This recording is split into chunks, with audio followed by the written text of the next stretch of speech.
광주 신축 아파트 붕괴 사고 사흘 만에 실종자 한 명이 숨진 채로 잔해더미에서 수습이 됐습니다. 이 경찰과 소방당국은 다른 실종자들에 대한 집중 수색 범위를 설정할 방침인데요. 네, 전남 소방본부장을 지내신 박청웅 세종사이버대 소방방재학과 초빙 교수를 전화로 연결해서 붕괴 원인과 또 수색 과정에 대해서 자세히 알아보겠습니다. 교수님 나와 계십니까? 네, 안녕하세요. 예. 자, 붕괴 사흘째였던 어제 저녁에 실종자 6명 가운데 1명이 수습이 된 상황이고요. 지금 이 실종자가 지하 주차장 입구 난간 부근에서 이 근처에서 발견이 됐는데 당시 건물 28층에서 34층 내부에서 창호 작업을 했던 것으로 알려졌거든요. 그만큼 건물 붕괴와 함께 추락했거나 아니면 아래로 대피하던 가운데 이 사고가 났을 가능성이 있어 보이는데 어떻게 보십니까? 네. 공사 현장에는 무슨 불특정 다수인들이 출입을 할 수도 있기 때문에 무슨 신원 파악을 해서 그분이 지금 요구조자, 구조해야 할 분들 6명 중에 포함되어 있는 것인지 이 부분도 한번 확인을 할 필요가 있고요. 예. 영상을 보니까 11분 전에 붕괴 징조가 있어가지고 저와 같은 분들이 신속하게 아마 대피를 했을 것으로 이렇게 예측을 할 수가 있는데요. 화재 현장이라든지 붕괴 건물 현장 이런 긴박한 상황에서는 인간이 대피하는 인간 본능 모델이 있는데요. 기소 본능이라든지 대피 본능, 출동 본능, 지감, 좌회 본능 이런 것들이 있습니다. 그래서 이러한 부분들을 봤을 때 작업하신 분들이 그 긴급한 상황에서 급하게 대피를 하기 위한 대피 본능, 또 평소 다니던 그 길을 이용해서 가려고 한 기소 본능 이런 것을 봤을 때 예. 순간전 엘리베이터라든지 또 아래층으로 연결된 계단 부분 이런 것들이 그분들이 좀 대피할 수 있는 길이 되는 것이거든요. 그래서 이 부분을 좀 더 폭넓게 구조 활동을 했으면 좋겠다는 생각이 듭니다. 예. 지금 가장 중요한 부분이 이제 나머지 5분의 위치를 추정하는 부분일 텐데 어제 수습된 실종자가 어디에서 작업을 하다가 지하 1층에서 발견을 됐는지 이 부분을 확인하면 이제 나머지 5분의 위치도 추정하지 않을까라는 생각이 듭니다. 수색 범위를 어디까지 잡아야 된다고 보시나요? 그래서 이분이 만약에 이제 고층에서 작업을 하는 과정에서 긴박한 상황에서 기소 본능에 의해서 엘리베이터라든지 계단을 이용해서 긴급하게 지하 1층까지 대피를 했다라면은 구조 방법도 좀 다르게 해야 됩니다.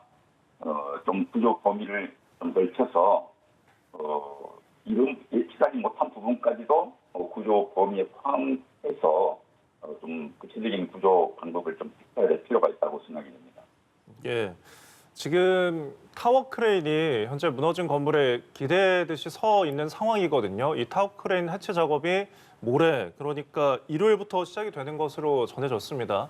또 외벽만 지금 남아있다 보니까 이 아파트 추가 붕괴 우려가 있는 상황인데 지금 23층에서 38층이 지금 그 해당이 되거든요. 이곳에 지금 와이어 공법을 도입하고 또 실종자가 발견됐던 지하 주차장에는 이 슬래브를 지지하는 잭 서포트를 이제 도입한다고 했습니다. 지금 전문적인 용어들이 조금 나왔는데 이런 것들이 각각 수색에 어떤 도움을 줄 수 있을까요? 네, 그렇습니다. 추가 붕괴를 막기 위해서는 여러 가지 방법들이 동원돼야 되겠습니다만 말씀하신 그 잭 스포트 같은 거 이런 잭 서포트라고 그러죠. 이런 것들은 지하의 슬라브와 바닥에 지지를 하는 그런 것들이거든요. 예. 그렇기 때문에 지하 가면은 하중이 상층부의 하중이 엄청나게 클 겁니다. 그래서 이런 것들이 전적으로 안전성을 확보를 한다고는 볼 수는 없고요. 부분적으로는 효과가 있겠습니다만. 그다음에 상층부에 이제 타워 크레인 해체를 위해서 지금 작업을 하고 있는데요. 제가 95년도에 그 삼풍백화점 붕괴 당시에 현장 활동을 하는 과정에서 크레인을 이용해서 말씀하신 그 와이어로 해서 안전하게 이렇게 균형을 잡아두고 구조 활동을 했었거든요. 예. 그래서 이러한 방법을 좀 더 구체적으로 현장에서 논의를 해서 이루어졌으면 하는 이런 생각이 듭니다. 예. 이번 사고와 관련을 해서요. 일부 정치권에서 실종자 수색을 위해서 이스라엘 특수부대 유니트 9900을 파견해야 된다 이런 주장이 나오고 있습니다. 지형 분석을 주 임무로 하는 특수부대라고 하는데 지난 7월에 미국 플로리다주 12층 아파트 붕괴 참사 현장에도 투입된 것으로 알려졌습니다. 이 같은 주장은 좀 어떻게 보시고 또 실현 가능성에 대해서는 얼마나 보시는지요? 네, 제가 생각하기에는 지금 뭐 실종자를 구조하기 위해서 여러 가지 뭐 간절한 마음으로 다양한 방법을 생각을 할 수는 있겠습니다만 네네. 그 외국의 군부대가 파견해가지고 구조활동에 참여를 한다는 것은 여러 가지 또 절차가 또 필요합니다. 뭐 외교부라든지 국방부, 현안부, 소방청 이런 뭐 검토가 필요하고 또 이 부대가 미국 그 아파트 붕괴했을 때 이런 활동을 했지만 구조를 해냈다라는 이런 소식을 못 들었거든요. 그래서 이 부대가 또 파견되면은 항공 촬영 또 정찰, 3D 재생 이런 시간이 또 소요되고 네. 그래서 제 생각은 우선은 인명구조가 시급한 이런 상황이기 때문에 구조대원들 활동을 믿고 좀 지켜보는 것이 좋겠다라는 생각을 하면서 제가 상품 사고 활동할 때 미국에서 라이프 디텍터 이게 생존자 탐지기인데요. 이것만 오면은 사람을 구조해낼 수 있다. 뭐 이런 것들이 또 언론에서도 나오고 해가지고 이렇게 공수를 해놨어요. 그런데 이제 결과적으로는 별 효과는 없었거든요. 우리나라 구조대가 실질적으로도 지금 상당히 인정을 받고 있거든요. 네. 유엔에서 유엔 오차라는 곳이 인도주의 연구조정국이 있잖아요. 거기에 이제 인사각이라고 이렇게 탐색 구조 자문단 그룹이 있어요. 여기서도 세계 등급을 받고 또 우리나라 국제 구조대가 터키, 알제리, 이란, 중국 스촨성 이런 데서도 구조를 하고 활발하게 활동을 했었거든요. 선풍기 따르면서도 11일, 13일, 최장 17일 만에도 생존자를 구조를 했었어요. 그래서 저는 우리 구조대 활동을 좀 믿고 좀 기다리고 저도 간절한 마음으로 이렇게 좋은 소식이 오기를 기다리고 있습니다. 예, 신뢰할 수 있는 우리 구조대 활동을 좀 더 지켜보자는 입장을 밝혀주셨는데요. 네, 지금 그렇습니다. 아파트가 붕괴하기 직전에 작업하던 장면이 찍힌 영상이 공개가 됐는데 교수님도 보셨죠? 네. 옥상에 콘크리트를 부었는데 이미 일부 거푸집이 좀 주저앉았고 끼익하고 이제 이 쇳덩이가 뒤틀리는 듯한 소리도 들렸거든요. 당시 상황이 그대로 담겨 있는데 일부이긴 하지만요. 원인 규명의 실마리가 될 수 있을까요? 상당히 중요한 원인 규명의 단서라고 볼 수 있고요. 예. 건축물 붕괴의 경우는 설계라든지 건축 자재 부실, 현장 시공, 금리 이런 것들이 다 이제 원인 규명에 포함이 될 텐데 이 부분은 좀 더 이제 인명 구조가 끝나고 나서 좀 면밀하게 조사가 이루어야 될 부분이라고 생각합니다. 예, 물론 인명 구조가 지금으로서는 가장 최우선이라는 말씀을 좀 해주셨습니다. 그럼에도 불구하고 이제 사고 원인을 두고 좀 여러 이야기들이 나오고 있으니까 좀 더 여쭤보면요. 네. 누진 파괴 사고가 난 것, 그러니까 콘크리트 강도가 완전히 굳지 않은 상태에서 설비 무게가 많이 나가는 레일 일체형 시스템 공법으로 공사를 진행했기 때문이다라는 주장도 제기되고 있거든요. 교수님께서는 어떻게 분석을 하고 계시는지요?